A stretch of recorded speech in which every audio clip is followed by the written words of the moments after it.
name is Jim Wise. I am a former mayor here in Archbold, and I served on the mural committee that helped put this together. I'm going to keep talking as long as when the train gets loud, I'm going to pause. So we don't have lots of time to go over everything that's up here. So in the few minutes that we have, I'm going to share a little bit about some of the people that are on the mural, a little bit about their backstories, and I'm going to pause there before I start, and we'll let the train. People on the mural. First, I want to talk about the person who put the mural up. The artist's name was Dave Ricker. Dave lives in the Cincinnati area, but he actually grew up in Henry County, in the Deschler area. He's a professional artist. This is the largest mural that he's ever done. He spent 6 weeks here in Archbold. He lived out at the Heritage Inn and painted 7 days a week, as long as the weather would permit, putting in 12-hour days. So a lot went into this. So that's the artist. As far as some of the people on the mural, I'm going to start with this guy. His name is Henry Walter. Henry Walter served as our postmaster here in Archbold for just 2 years, but one of those years happened to be 1937. And on one particular summer day, Mr. Walter came to work, and his challenge as the postmaster that day was, how am I going to get the mail delivered? It had rained very heavily the night before. The streets were all flooded, and while you could still get around on the sidewalks, people were using the streets with boats, and they were having fun.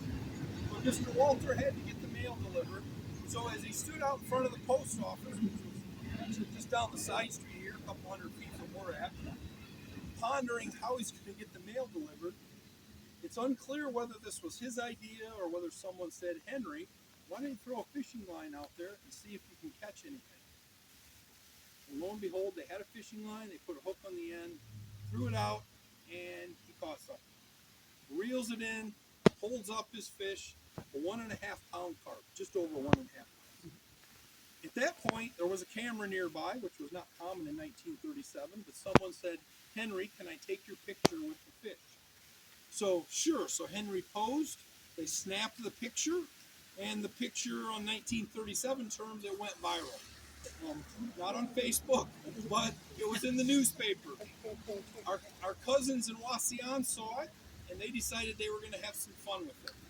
So, not sure who did this, but someone drew out a cartoon of Mr. Walter fishing, reeling it in, and at the end of the cartoon, it says it officially proclaims that Archbold will now be known as Carp Town, and the nickname stuck. Of course, carp they're a dirty fish, they feed off the bottom, so it was kind of intended to be derogatory. Oh yeah, you're from Carp Town. And that came from Mr. Walter fishing on that day in 1937. So, when it was time to do the mural, that's how Mr. Walter looked in the picture. As for the fish, well, like any good fish story, that might be a little larger than he was in 1937, but it was fun. So, that's about Henry Walter. Right next to Mr. Walter are some dog tags. And of course, with the boots and the rifle there, indicating that some soldiers that did not come home. The Archbold American Legion here in town is known as the BLW, Post 311. BLW stands for Burer, Lauber, and Weckezer. Those were 3 young men that were killed at the end of World War I. If you remember, in our history, we're told that the treaty to stop fighting was signed on November the 11th of 1918. 2 of those young men were killed that day in fighting. The other one, Albert Weckezer, he was killed just the day prior. So literally 48 hours before the fighting stopped, Archbold lost 3 young men. And so to honor them, the Archbold American Legion Post is known as BLW Post 311, and we put their dog tags up on the mural to honor them. I'm going to move to the center now, if we want to slide down a little bit. I want to share a story about this guy, but before I do, does anybody know why there's a little A above the O?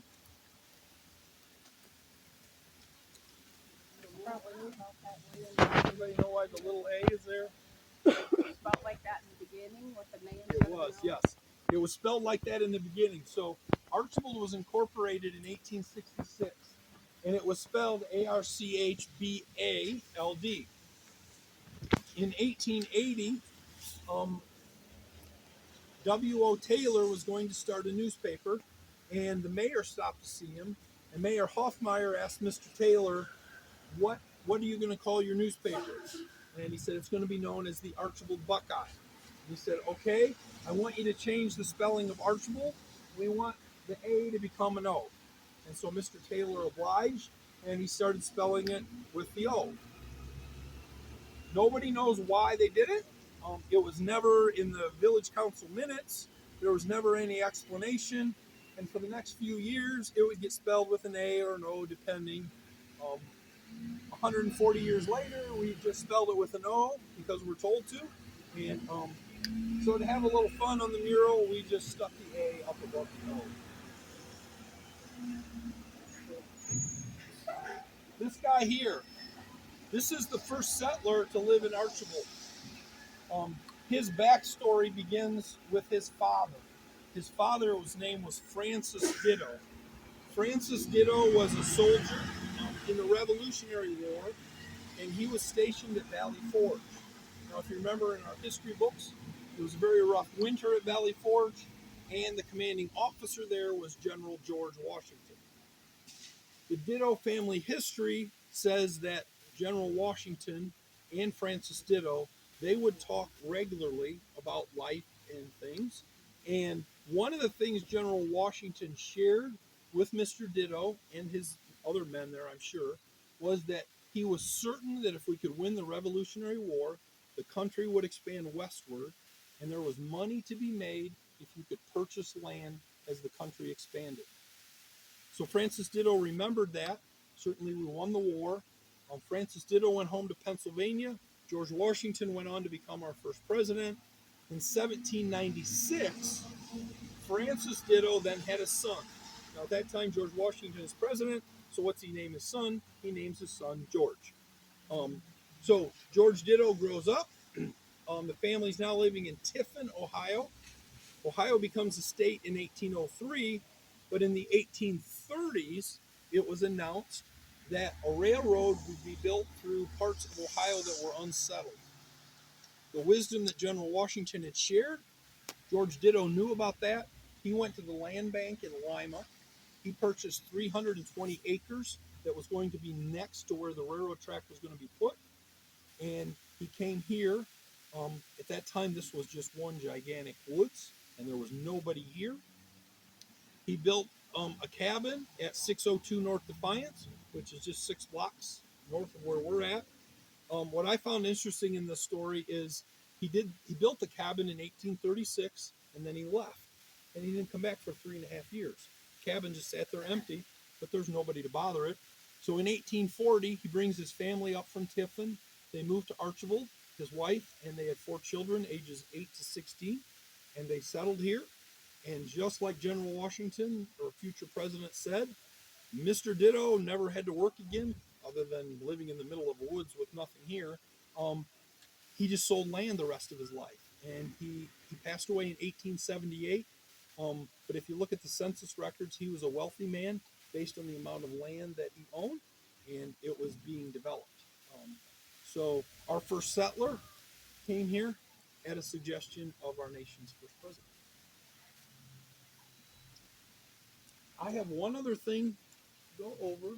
Next group is We're not. good. We doing okay? Yep, we're doing all right. Okay. So I have a story, but I'm going to give you a chance. Do you have any questions? Is there anything up there that you want to know about this or that? Before I tell you a little fun story. No questions? All right. The fun story. So on the mural committee, we would meet regularly, and we had lists of things to put on the mural. And of course, this is what made it. Some things didn't make it. But one of the things that we had agreed to put on the mural, and it was a split decision, but the decision was made that we were going to put a COVID germ in the mural. And mind you, we're just coming out of the pandemic when this was painted 2 years ago. And so we decided to put a COVID germ right over here. And the artist had it all drawn up. This is how it's going to look. Yep, we'll like it. Go for it. Well, a week before he was supposed to begin painting the COVID germ. Some of the folks on the committee that didn't want it started sending emails. We're going to offend people if we put a COVID germ in there. We don't want to do that. Mayor Grimm didn't want to upset people, so he said, fine, just take the COVID germ out. So it got pulled. But some people that wanted it went to the artist and said, why don't you just stick a COVID germ on the mural somewhere and don't tell us where, and then we'll just try to find it. So he did. And a few weeks went by. Finally, one day he said, yep, it's up there, but you have to find it on your own. So I stopped here 3 times. On the 3rd time, I finally found it, but I spent 10 or 15 minutes here, and I could not find the thing. I'm not going to make you hunt, okay? But so there's a COVID germ hidden right there. Oh, yeah, I see it. Right, guys? This is my place. There's a funded with the flat ones on the cars. It has a lot of white stuff. So it's kind of hard to see. So, no, so that was our little controversy. So, yeah. All right, enjoy your evening.